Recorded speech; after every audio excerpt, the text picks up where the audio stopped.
Bueno, hoy vamos con la electrólisis, que es el último apartado del tema.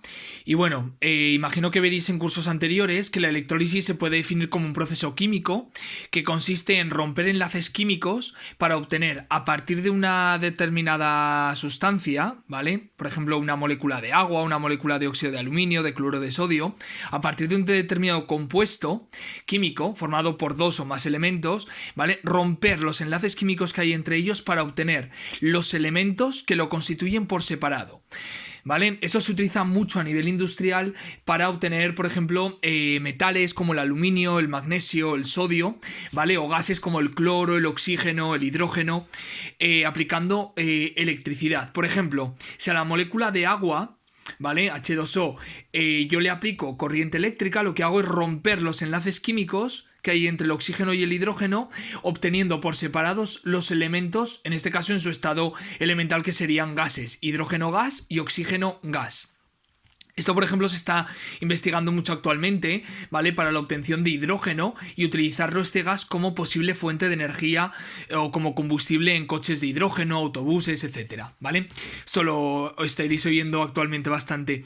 O, por ejemplo, un proceso muy habitual es utilizar la bauxita, que es una roca fundamentalmente hecha de óxido de aluminio, ¿vale? Se le aplica una electricidad también, corriente eléctrica, y se separan, ¿vale? Al aplicar electricidad se rompen los enlaces químicos entre el aluminio y el oxígeno y se obtiene por una parte aluminio metal y oxígeno. Este aluminio es el que se utiliza, por ejemplo, después de moldearlo y tal, para la fabricación de envases de aluminio, ¿vale? Piezas de aluminio, etcétera. Bien, por tanto, lo que hemos visto hasta ahora es que yo, a partir de una reacción redox, yo podía obtener energía eléctrica, es decir, se liberan electrones, una reacción que se produce de manera espontánea, se liberan electrones y esos electrones los utilizo como corriente eléctrica para poder obtener electricidad.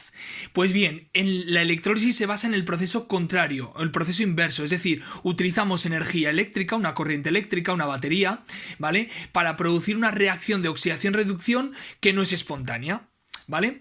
Por ejemplo, claro, si tú juntas hidrógeno y oxígeno, se van a juntar, es una reacción explosiva y va a formar agua. O al revés, si tú juntas sodio con cloro gas, van a reaccionar para formar cloro de sodio, ¿vale? Eso es una reacción redox espontánea en ese sentido. Pero en el inverso no. Es decir, si yo quiero en la industria obtener cloro, por ejemplo, cloro gas o sodio metal, ¿vale? Puedo utilizar el cloro de sodio, que es la sal común que utilizamos en la cocina, aplicarle una corriente eléctrica para producir una rotura de un enlace químico y producir una reacción redox que en un principio sería no espontánea, y la hacemos espontánea aplicando corriente eléctrica, ¿vale? Por tanto, para la electrólisis lo que utilizamos es una celda que se llama electrolítica, que consta de un recipiente en el que introducimos el material que va a ser electrolizado, es decir, del cual vamos a romper los enlaces químicos, y luego dos electrodos que están conectados a una batería, ¿sí? Que es la que va a suministrar la corriente eléctrica. Entonces, es importante, obviamente, que como pasamos corriente eléctrica, el material que vamos a electrolizar sea conductor eléctrico. Claro, ¿qué se hace para electrolizar el agua? Esto os lo cuento como anécdota. Para electrolizar el agua lo que se hace es en medio ácido, se añade un poquito de medio ácido para que haya iones que puedan conducir bien la corriente eléctrica, ¿vale? Pues bien, lo que vamos a hacer, igual que en las pilas, en las celdas electrolíticas, el proceso de reducción también se va a producir en lo que llamamos cátodo y el de oxidación en el ánodo. Lo único que cambia la polaridad. En una celda electrolítica, el cátodo tiene signo negativo y el ánodo signo positivo.